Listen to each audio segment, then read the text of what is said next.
Welcome in, Tamers. Today we have another deck profile for you, another pile of 50 plus 5, and it's one that I'm so excited about. Get this mouse out of here, and let's get into it. So, as the title says, we're looking at Justimon today. BT20 Justimon SR2.5, and my god, this deck has been so fun. Now, you might be wondering, oh, Dorimon on top, we're going to run the Dorimon base. No, my friend, that's going to be a whole nother video. This one is a bit of a wacky 50 that I made up, decided to go back to myself, and you can see it's Hagurumon. So let's kick it off with eggs for Dorimon, the one that when you place something under into sources, you get to draw an additional card. Absolutely beautiful. It's a nice little hand restorer, and yeah, there's not much to it. So, as you can see, we're running Hagurumon base once again, just like I did with that wacky DNA pile. We're running 3 of the EX1 Hagurumon, the drop 1 to draw 2, so you must drop a machine or cyborg, but basically everything in this deck is. Actually, it's a lie, it is. Everything in this deck is, except for the options and the tamers, of course. We're running 3 of that EX1, we're running 4 of the BT15 on play, reveal top 3, add 1 card with machine, cyborg, trait, and 1 black tamer card among them to your hand, return the rest to the bottom of the deck, with the inherit of Reboot. It's a nice little addition to the deck that if you can never see one of the devices that we'll get into a little bit later, then you've still got that Reboot, so you're not going to be able to have your opponent swinging into you, basically. Then to cap it all off, we are of course running 4 of the Hagurumon X Antibody. This card is very nice because it allows you, if you, well, just when digivolving in general, but you're only going to really get this if you're evolving on top of a Hagurumon, for a cost of 0, thanks to its alternate evo. You may play 1 Hagurumon token, which has 1000 DP, blocker, decoy, and it cannot attack, so it is really just a brick wall that is there to save the Justy. Now the reason I put this in mostly was because my locals has a lot of purple decks, or had a lot of purple decks, and with the increase of Leviamon that we're probably going to be seeing again thanks to Purple Hybrid dying off, the decoy is very nice. The decoy for black is very nice. You can't really beat it. On top of that, it gives the inheritable a blocker, so even if your Justimon, as we'll get into a little bit later, loses blocker in a turn, he still has it off of the inherit. Now let's move on to the level 4s. It starts to get a little bit difficult because there's not too many level 4 cyborg or machines that work well with each other at the moment, but luckily we have just had Invisimon drop, which has given us 4 black-blue Hoverespimons, which evolves over a cyborg or machine for a cost of 2, or for over any level 3 for a cost of 3. When digivolving, flip the top card of your opponent's security face up. Beautiful! It allows you to see what you're going to be swinging into. Sure, cool, very nice. The only downside to that is, of course, if you play into Nightmare Soldiers, Deep Savers, Nature Spirits, Pure Mother D, things like that have those, air quotes, field spells now. So that's the only downside to this. However, if you do decide to swing with Hoverespi and it survives, the end of attack, draw 1. But that's not really why we're using it. We're just using it as a stepping stone to get into our favorite Digimon. The all turns, of course, inherit is plus 1000 DP. Very nice, power increase. Kind of akin to the Darugumon that the Taunt OTK sort of ish build runs. Where it just needs the power increase, because Justimon, he is an absolute menace, and I am so tempted to go back to running the EX2 Justimon. However, the Ace is just too good, because all of the good things that he does, but we'll get into that. On top of that, we are running 1 of the RB1 Hoverespimon. This does the same thing, except it doesn't keep the card face up. It also allows you to kind of rearrange your opponent's security, but the reason I'm only running 1 of these is because, again, Justimon kind of thrives on inherits, and also you see how this Hoverespi has a play cost of 4, this one has a play cost of 5. That's very important, and we'll get into that a little bit later again once we reach the Tamers section. But of course, on play when digivolving of this Hoverespi, reveal the top card of your opponent's security. If it's a Digimon, gain 1 memory. If it's a non-Digimon, so Tamer or Option, draw 1. And then you can place the revealed card on top or bottom of the security stack face down. Not only that, but while there is a Tamer, this Digimon gains 4, where am I getting that 4 from? I can't read. gains blocker and can't be deleted by opponent's effects. So it is a nice little wall on board, don't get me wrong, but unfortunately with no inherit and a play cost of 5, he's only a one-of in this deck because he doesn't really fit. Now the final level 4, we are lacking a little bit on the level 4s, is BT20 Blimpmon. This guy of course has a play cost of 4, is a machine, has a reboot as an inherit, so even if you can't get the reboot Haguru in, then you're still pretty much fine. But on play when digivolving, one of your opponent's Digimon can't attack players until the end of their turn. Not too bad, kind of slows down the game a little bit. It definitely saved me in one of the games that I've played recently against Aegistrimon? Whatever the deep save is level 7 is. I'm pretty sure it's Aegistrimon, something like that. I know my cards. Hell yeah, Digimon YouTube. But this Blimpmon is pretty helpful. He just slows down the game just that little bit and forces Digimon attack if need be. Now, onto the level 5s, our ultimates. We are of course running 4 of the Cyberdramon Ace. Helps us start setting up our tamers. Helps us rearrange our deck a little bit if we need to. It is a Blast Digivolution, and of course the inherit of de-digivolve one of your opponent's Digimon when attacking. Not too much to say here. Like, you can hard evolve him, it's only 3 costs still. Hard drop him for 5, you can play him off of the Rio's effect if you somehow manage to let that happen.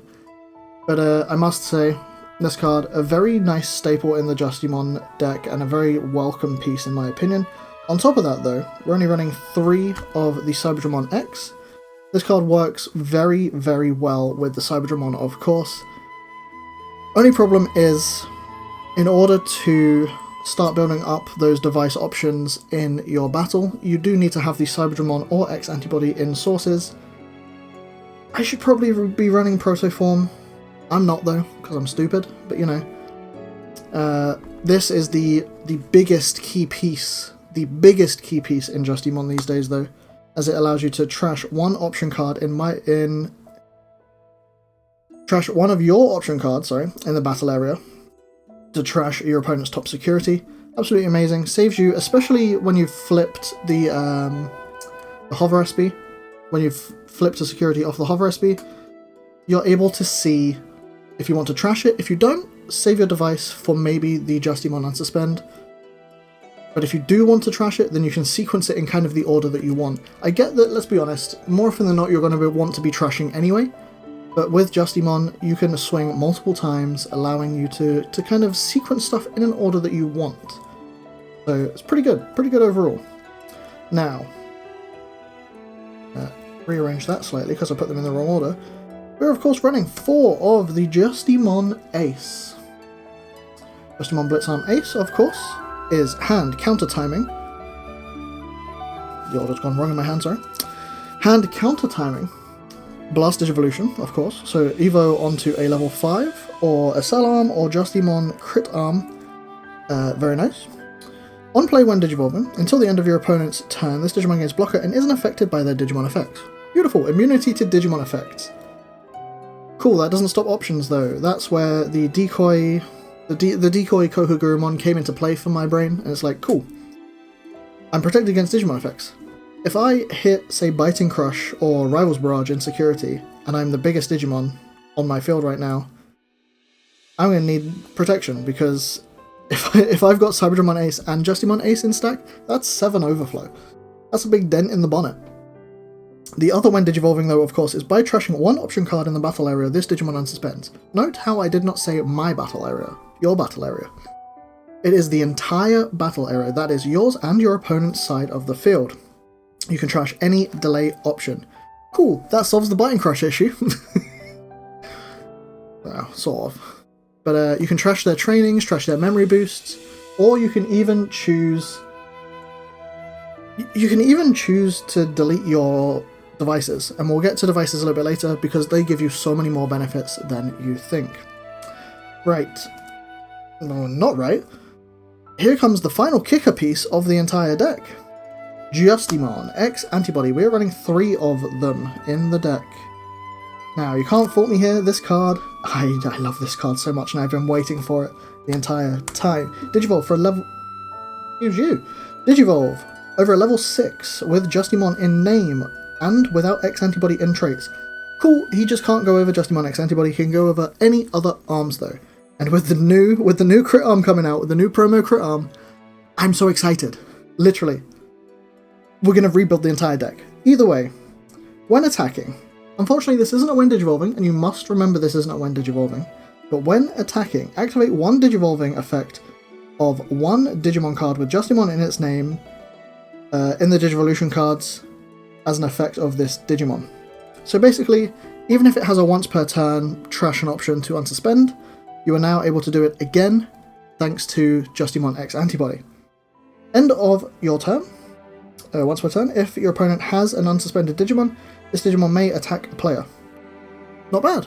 Cool. I can kind of end my entire turn on 1 on Justimon X antibody. He has Rush, he has Piercing, he has Security Attack 1, so pretty much he's guaranteed an attack unless all of your opponent's Digimon are suspended. But he's great. Having Piercing and Sec +1, along with Rush, because you're able to drop, say, your Cyberdramon, and somehow just get into this. For example, you can literally go, it's expensive, but you can drop Cyberdramon and just Evo Justy X. Sure, you won't get the when attacking effect or anything, but you'll get the end of turn. You have Rush, so you can still attack anyway. Like, Justy X is almost everything I want in a deck. The only thing that he's not, and if you bear with me for a second, the only thing he's not is, unfortunately, Goldramon X antibody. I wish that they kept, like, cool X antibody wordings the same and, like, the effects kind of the same. All bar a few. But, like, Goldramon X antibody, for example, he has the alternative, he gains all effects with Goldramon in this Digimon's Digivolution cards. Imagine if Justimon X antibody was able to just gain all effects of Justimon Blitzarm. Would be broken though, because it would mean that he gets another turn of protection technically. However, Bandai, pull me into the design team please, I need it. This card is gorgeous. Absolutely gorgeous. Now, moving on to the options, it is quite an option heavy deck. Not as heavy as Hagurumon though, let's get that straight. We're running one Scramble. Kind of explains itself at this point, like, stops you from decking out for one turn, allows you to Evo for one less more often than not, allows you to return something you need to the top of the deck, allows you to, if you don't have a body on board, play out the Kohaguru, and if you manage to climb into Justimon X antibody, you have Rush. Yeah, Scrambles kind of explain themselves these days, we don't need to get into them. We're then running 4 Black Training, of course we are. 4 Defense Training, we all know what Training does now, it's the memory boost of modern day. Don't take my word for verbatim, but you know. 4 Training, very nice. Top 2, find a piece you need, evolve for 0 or 1 next turn. But then we get into the main part of the deck. We are the new devices, right. We're running 1 blue Bishop device, very nice. This one stops if you play it. So, let's get this straight. All devices can be played if you do not have the current device that you're trying to play on board already. That allows you to ignore color requirements, therefore you can play it whenever you want. Each device also has when this card is trashed from the battle area effect. All but pawn device, sorry. But I don't think I'm running any pawn devices now. Maybe 1. I even remember my list. We're good content creators. And you can also have the main effect, they also all have a security effect. For example here, when you play this one, the main effect, until the end of your opponent's turn, one of their Digimon or Tamers can't suspend, then place this in battle. Cool. When this is trashed from battle, one of the Digimon or Tamers can't suspend. Cool. The security effect, return one of your opponent's level 5 or lower Digimon to the bottom of the deck, then add this card to hand. Very nice. We're then running 2 of the black, which in my opinion, the Rook device, is the second best option you need in this deck. Obviously, when this card is trashed from battle, gain 2k, reboot and blocker. Main effect, gain blocker, reboot and 2k. And then the security effect is Digivolve 2, add this card to hand. So we're running 2 of those. We're then running the best option, in my opinion, the best device, Queen device, that's the yellow one. Security effect we'll start off with, give 2 of your opponent's Digimon security attack -2 for the turn, then add to hand. When it's trashed, one of your opponent's Digimon gets -3k and cannot activate their when digivolving. And the main is one of their Digimon gets minus 3k, can't use when Digivolving, and then place in battle. That's the best one. But then the piece that allows you to keep looping constantly is good old King Device, the purple King Device here. Trying to get the light and not the bad place. When this card is trashed from battle, place one device trait option with a play cost of 3, a use cost of 3 or less, sorry, from your trash to the battle. Very nice.